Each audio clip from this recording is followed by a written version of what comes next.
Hello, this will be my voice routine, which I'll do every day. Um, Goes over 8 different exercises, and we'll start with a warm-up.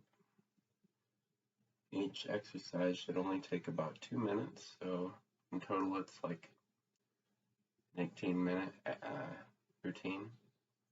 Without further ado, make sure you've got a piano or a similar pitch device, some water, and that should be about it.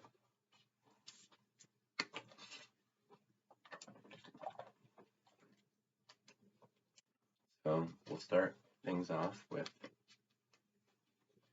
some warming up of the voice. Try to speak as relaxed as you can. Just speak in your regular speaking voice, as if you were talking to someone about something, having a chill day.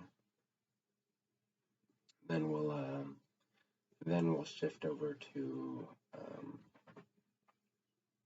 I don't know what to call it, but the exercise where you blow air through your lips so that you can increase your pitch and increase your flow between pitches. So I'll start off, I'll give you a note. I'm on my normal speaking voice. I feel like I'm speaking around here, somewhere in there. Yeah.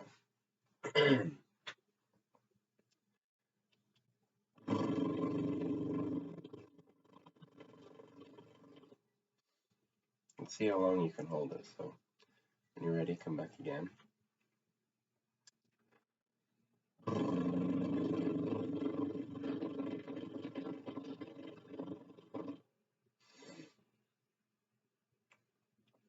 One last time, take a deep breath and see how long you can hold that note.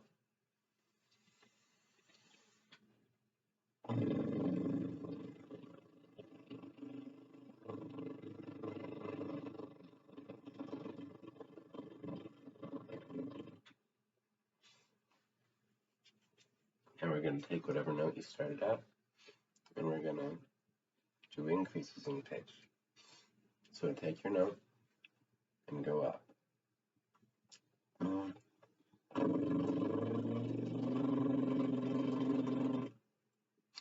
Again.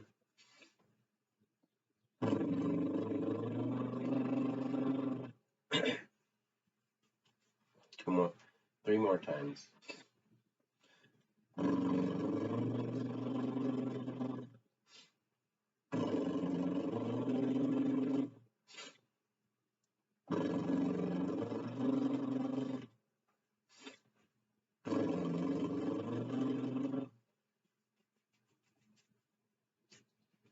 Now we're doing the same thing, except the note we go to is going to be even higher.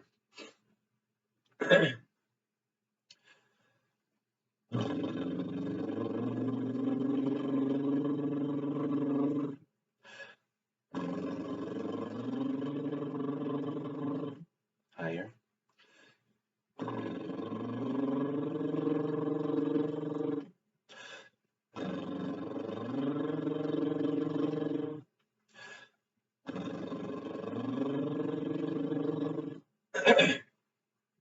Higher.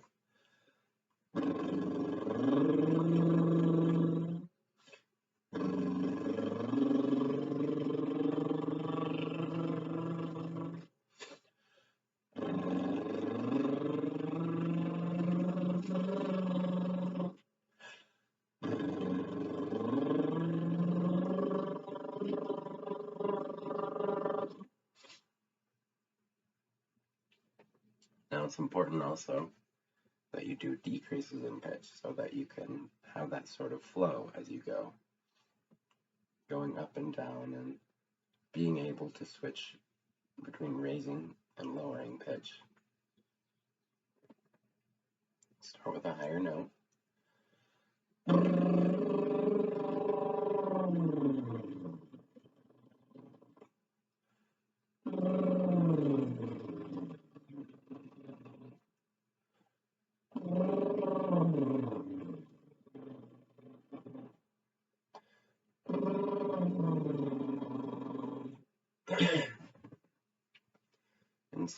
you should feel your voice.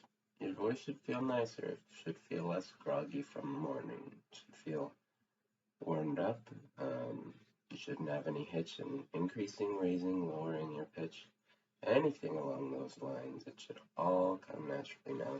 If your throat is hurting, take a swig of water, as always.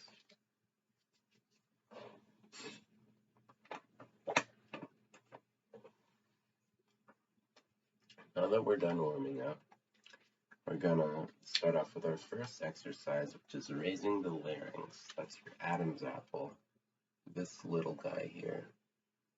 Now, if you touch with your fingers and you swallow, you'll notice that the larynx jumps up to the bottom of your mouth.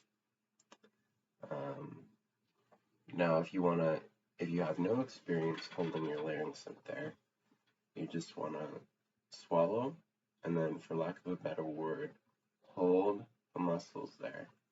So when you swallow,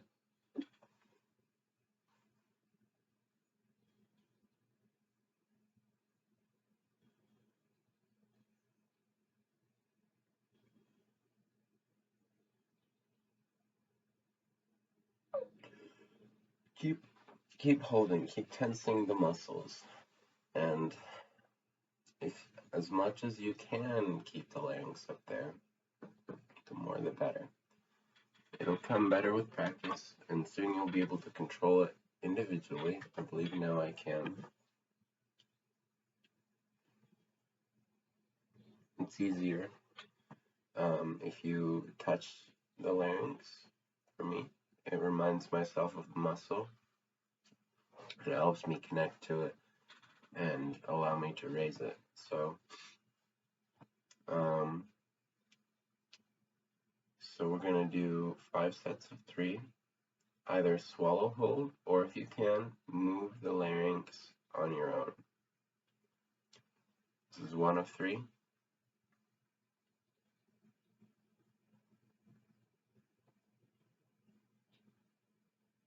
And off. And 2 of 3.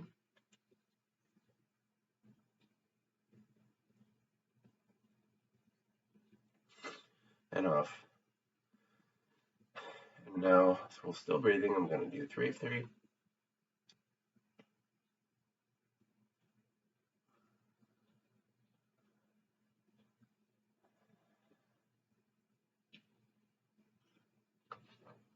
I find it quite hard to do this without yawning. It's okay. I'm just lowering my vocal floor.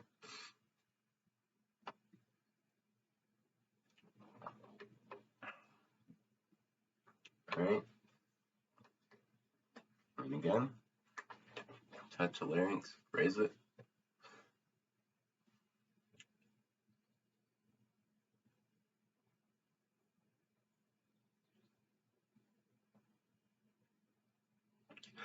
And off. And raise it.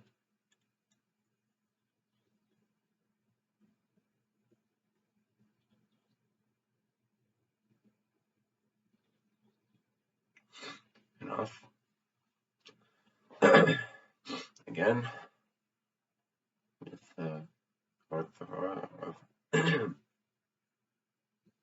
the voice open, and the larynx raised. The larynx raised is just gonna sound like this. This is all that raising the larynx does.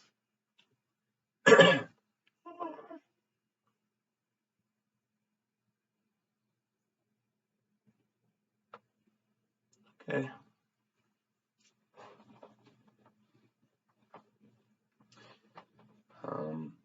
Keep working on that. I'm going to move on to the next exercise, which is naturally raising your pitch. So not going into falsetto, not going into the head voice, keeping a chest voice with a high pitch. So I'm speaking with a chest voice, but if I want to go high, high, high, high, high, I can go up here in a head voice. That's falsetto. Like as soon as you go, you can feel a shift to the head voice.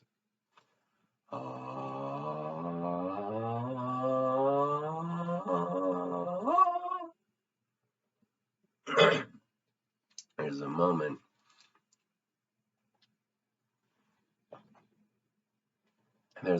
as you're raising your pitch that it loses a sort of quality, and that's when you're shifting to the head voice. So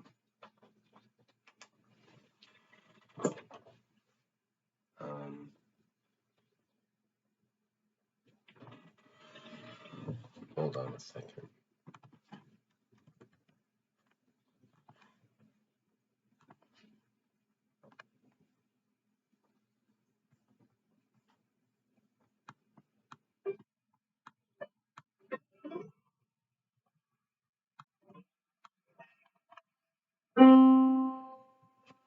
So C3, that's middle C.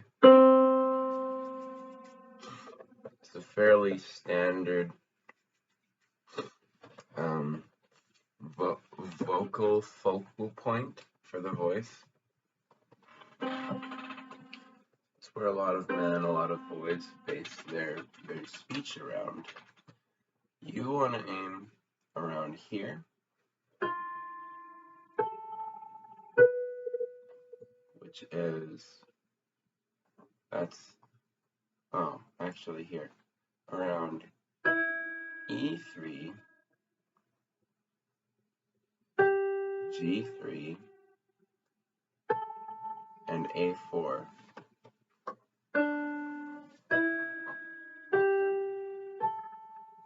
Those should be your vocal focal points. But you should be able to go very high in pitch, at least up to C4 comfortably.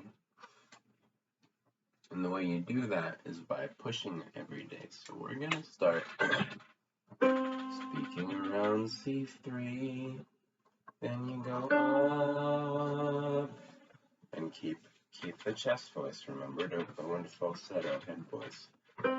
C3, C3, D3, E3, F3. So I'm already struggling. I'm already trying it hard. G, yeah, I find it difficult already. So C3, D3, E3, F3.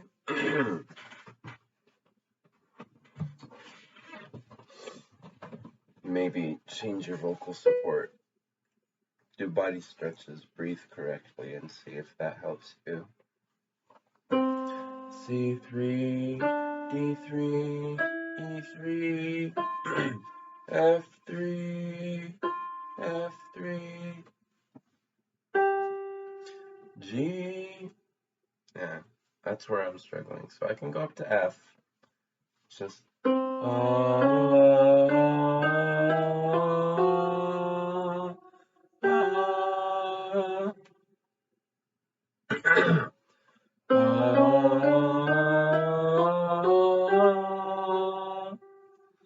okay, I can go up there.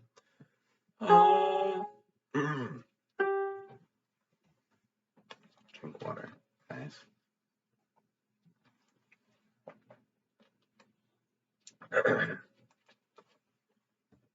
Let's give that again. Another go.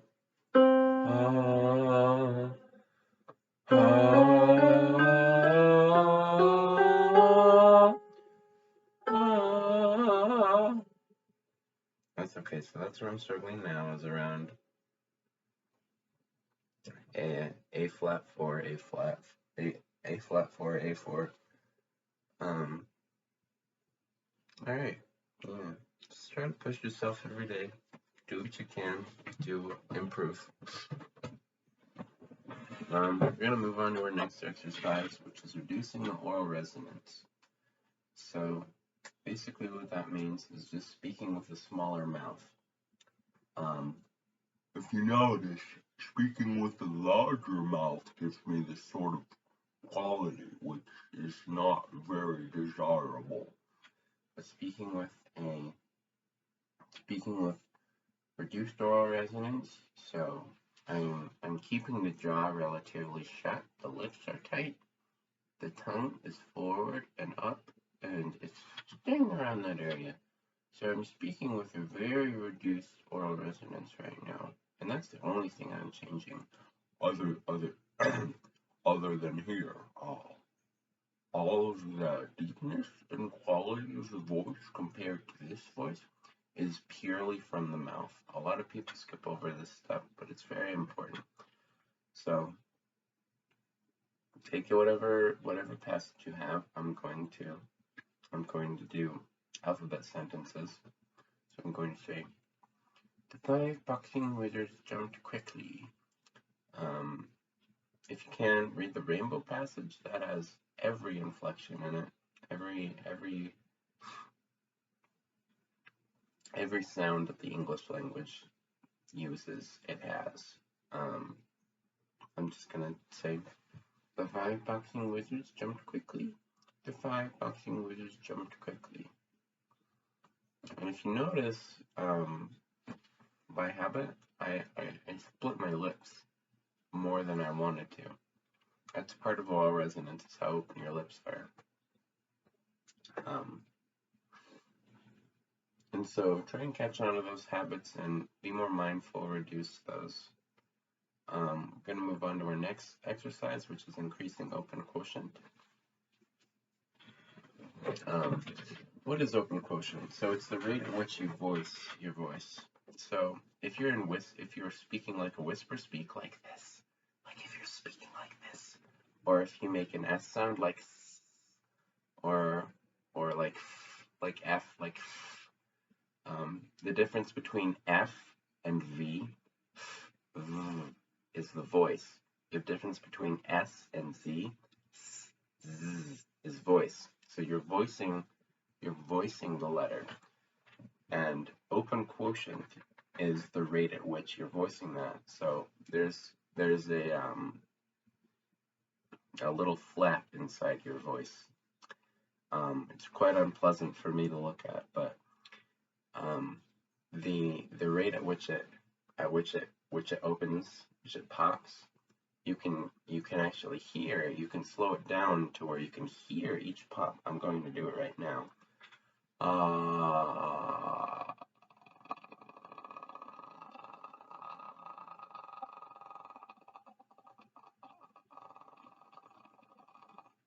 So it got slow enough that you could hear each pop. And basically, as fast as you can control that pop, that voicing, the rate of voicing of your words is how soft your voice is going to sound. So if you're speaking softly, it's really quite difficult to control independent of pitch. But it's very possible. You can train it. Changes the softness independent of volume. Change your softness independent of volume. Make sure you can you can sort of hear the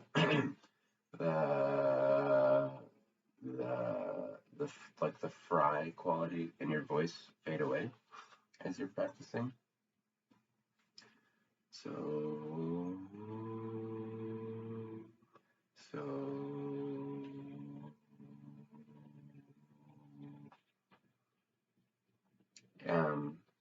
yeah, you'll sort of change it to a humming sound instead of a it'll be more of like So whatever range you're speaking at, increase your open quotient. You can move on to the next exercise right now, which is emphasizing intonation. So it's changing your pitch across words and picking operative words to work on. So in theater, an operative word is the word which carries the most meaning. So if you say, I am awakening my authentic voice, it's a pretty bland way of saying it. But if you pick a word to focus on, so say I am awakening my authentic voice. Or pick am, I am awakening my authentic voice. So it's changing the speed at which you do it, like changing which words you pick to say when. It's changing a few things. You do it sort of naturally, and you won't maybe not be able to identify all of it.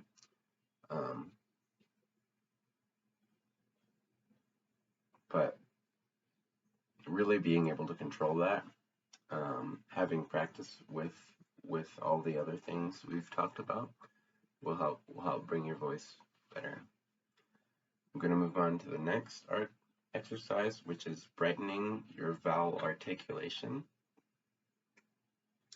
which is sort of, like the gay voice, the flamboyant voice. Like if I'm just speaking normally, and the only thing that I do is increase how like flamboyant I am with my words, I still have, like, I'm increasing my pitch ceiling, but also, like, it's not a lot of effort. So I'm taking, like,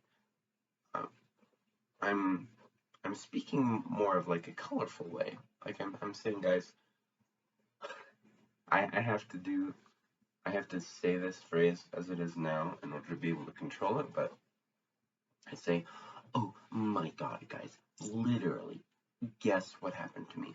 I was at the mall the other day and I ran into, like, right, you see what I'm doing here. Just work with that. Okay. Next exercise is constricting your epiglottic funnel, and that will give you what's called vocal twang. And it's an aspect of voice which you'll find common in the quack of a duck, the cackle of a witch, and the hysterical crying of a baby. So, with a duck, it's like, wait, wait, wait, wait. It's that sound that you make in the back, like nasal part of your mouth. Wait, wait, wait. If you do a witch's voice, it's like a witch's laugh. It uses that nasal quality. Then if you were to do a hysterical baby crying, it's like, they use it in that sort of way. They use that quality. So work with that. And the last and final thing is constricting your oropharynx. That's a very back part of your voice.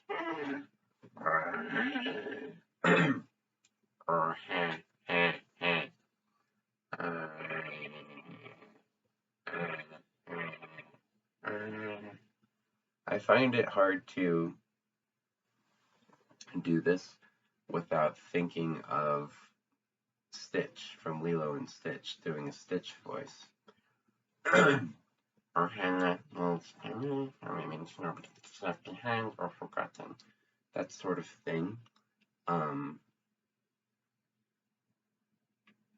Yeah, so work with Stitch voice, and that's everything. If you do this every day, drink plenty of water, speak mindfully, you should see improvement. Bye.